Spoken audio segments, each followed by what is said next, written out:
friend. I'm going to do another book review, and this one is Reckless Girl by Rachel Hawkins. Now, I don't know if you recognize that author, but she also wrote the other book, I believe it's The Wife Upstairs.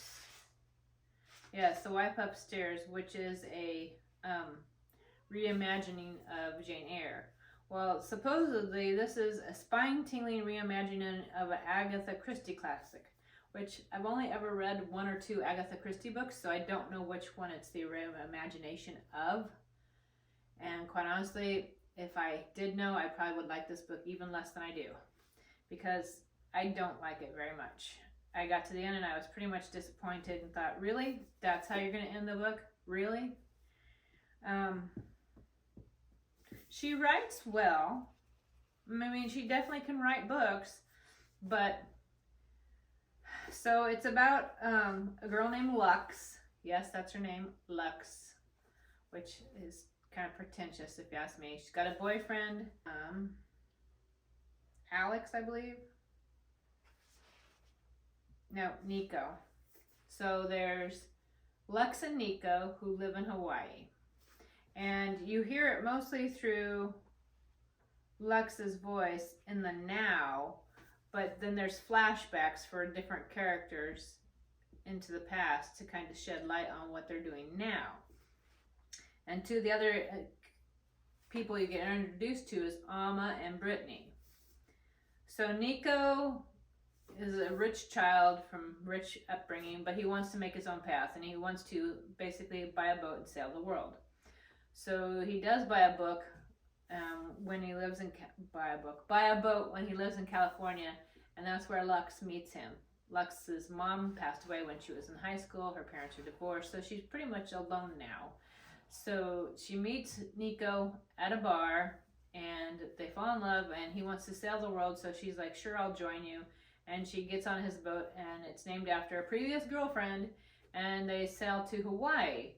And then they kind of just stop because the boat has some issues that needs to be repaired, and Nico's kind of got this laid back, whatever will be, la-di-da kind of attitude. He just is drifting through life, has no direction.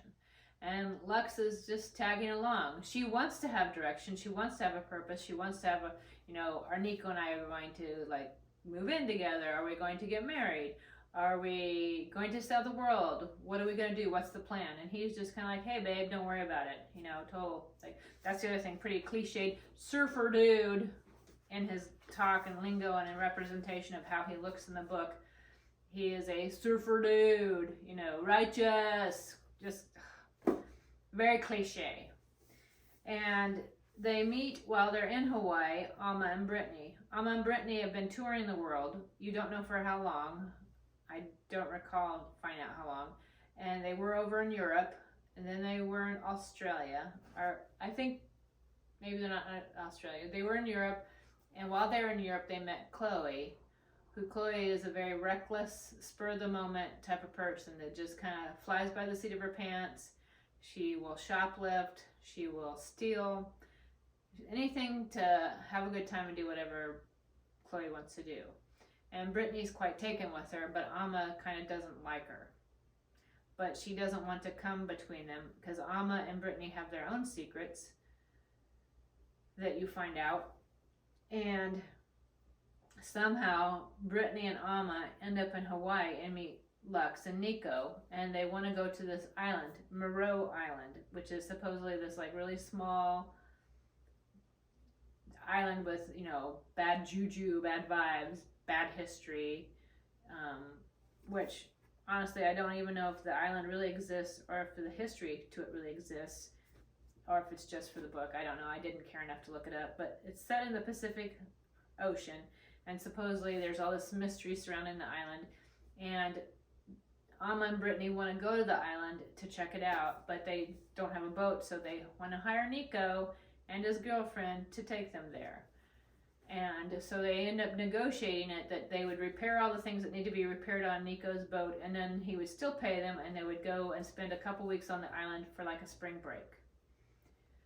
So Lux is a little bit leery and nervous about Alma and Brittany because they're attractive girls, and she's keeping an eye on Nico. She, this is her boyfriend, but she doesn't really feel strong, I guess, evidently in their commitment, if she has some anxiety about what's going on, or she's just wondering, whatever. Anyway, the four of them sail to this island, and as they are sailing and everything, things become better, and they get along and everything, and they show up at the island, and they're there for a couple of days and enjoying themselves.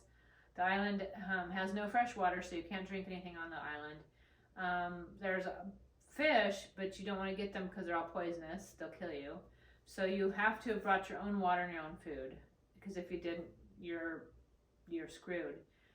I don't know how far. I want to say it was maybe a 1 or 2 day trip, maybe 3 days from Hawaii. So it's not a long trip, but so they get there and everything's all la-di-da, happy paradise, beautiful weather, beautiful waters, beach, ocean swim, just having a good time. And they're there 1 or 2 days when another boat shows up, and on that boat is Eliza and Jake, and they're filthy rich and just kind of doing the same thing as Brittany and Ammon, that they just wanted to see this island and have this time away from civilization and away from everybody else and do something different.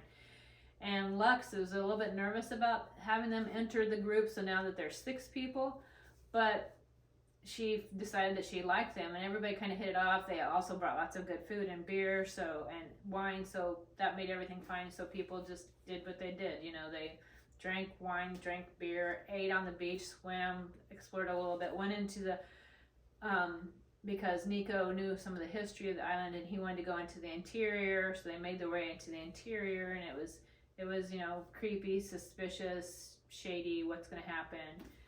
And you start getting more ideas of the dynamics within all the relationships. And I will say, I like the characters better in this book than her previous book, The Wife Upstairs. I did like them better. Nico, I just thought he was a really surfer dude cliche, so I didn't really care about him.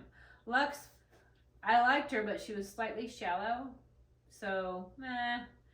But, and I didn't really have much of an opinion on Eliza or Jake. I didn't hate them. I didn't like them. I just didn't care about them. I liked Brittany and Amma okay. But that's just it. I can't really say that I really liked anybody in the book where I was just like, oh, that person's awesome, or that person's great, or I really resonate with that person, or I really comprehend what that person is saying, or I really understand how they feel. I can't really say that I made a connection with any of that, because even with Lux losing her mother, like I've lost mine, and she talks about some of that grief and not having the support she wanted from her stepfather, or from her father, who was, her parents were divorced, and his father basically recreated a new family that didn't include her. So some of that I could relate a little bit to, but still how she handled it I don't relate to. And I get grief is very personal. How everybody handles grief is very personal to the relationship with the person that died, and your perspective and what happened. I get it. It's all very personal. But I didn't not understand how she acted. It just wasn't how I would have reacted. So that's neither here nor there. But as more things start to come to light, more secrets start to be revealed, they start making some really dumb decisions. And there is some suspense. I wanted to keep reading as I got to the end because I wanted to know how it was going to all play out. Because as they're there, they've been there probably about 10 days when a third ship shows up with this guy who is, for lack of a better word, he's just a creeper. It reminded me, I don't know if you've ever seen the movie, I want to say it's from the 80s, with Billy Zane, Sam Neill, and Nicole Kidman. It's called Dead Calm. Highly recommend it. Very suspenseful, very twisty, turny, and nail biting of what's going to happen. And there's elements of that movie that the book reminded me of, some of those elements. So it does drive you to want to read to find out how the end happens and what happens. But when I got to the end, it didn't play out like I expected it to. So there was that twist, I guess you could say. But I hated the ending. I hated it. It felt too It felt too wrapped up, like in a neat little bow, like woo-loo, fixed it, you know. It felt rushed, like you just had to hurry and like figure out a way to end it kind of thing. Like, oh, I'm getting to the end of this book and the end of these characters, how do I end it? Oh, let's just do this. I mean, it felt very rushed like that. It felt kind of over the top, like, wow, that's really how you're going to do it. And then to me, some of it at the end was not kind of believable, because you gave abilities to one of the characters that never seemed to have that ability through the entire book, and now suddenly they can do this, they can do that, when throughout the entire book they didn't have any knowledge of that whatsoever. It'd be like saying that I'm going to make creme brulee when I've never made creme brulee, and that I'm going to make, not only am I going to make it, but I'm going to make the best creme brulee anyone's ever had, even though I've never made it. To me, that kind of thing, that you imbued her with abilities to do something when she's never done it. She gave the main character, Lux, some abilities at the end to do some things she's never done. And I can sit there and you could say, well, you know, when your back's against the wall and you're pushed up against it and you have no choice, you'll figure some of these things out. Maybe. Maybe not. I mean, if someone pushes me against the wall and says, you have to make creme brulee or I'm going to, you know, like, I'm going to put you in jail, maybe I could figure it out. Maybe I could, you know, if I have a recipe, I could follow it. But if I don't have a recipe and I just have to figure it out off the top of my head, I'm probably going to jail, because I've never made creme brulee. I couldn't even tell you what's in it except maybe cream and egg and sugar. And if there's more than that, I don't know, because I've never made it. So to me, the fact that, could she, in a certain situation, have figured some of that stuff out? Okay, sure. But then to me, there's other things also where she inserts some things in there. It just feels manipulated, I guess is the word, where you're like trying to make something work that wasn't working. It didn't feel like it flowed. It didn't feel organic. It didn't feel like one step came after another. It feels in some ways like you forced certain things to happen.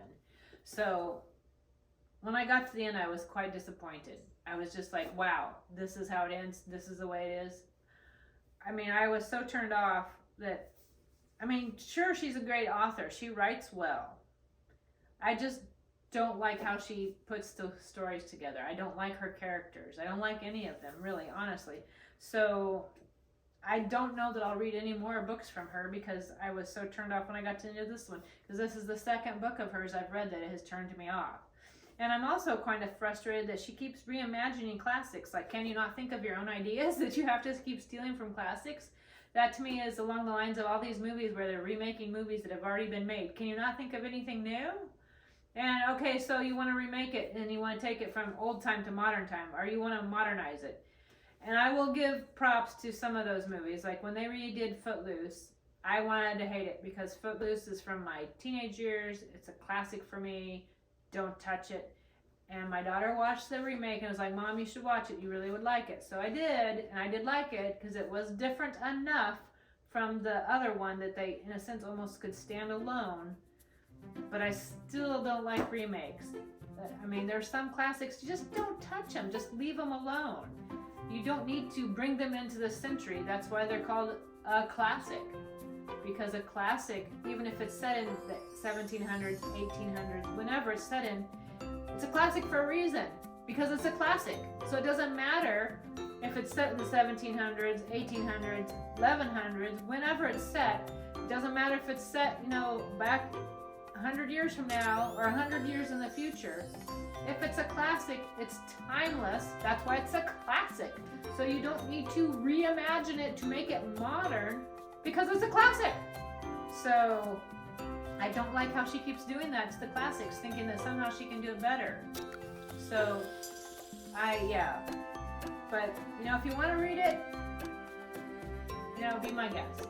I just won't ever read any more of her books because they're a disappointment. So life's too short to read a bad book.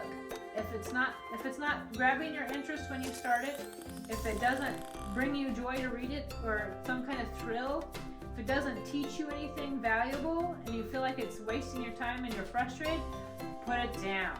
Get another book, because there's plenty of other books out there. It's kind of like when you go out to eat. If you go to a restaurant and you try something and you're not happy about it, try another dish. That fails, go to a different restaurant. There's plenty of other restaurants and plenty of other food and plenty of other books. So please keep reading. Even when you've read one that's kind of a bummer, find another one and start again. Keep reading, friends. Keep reading.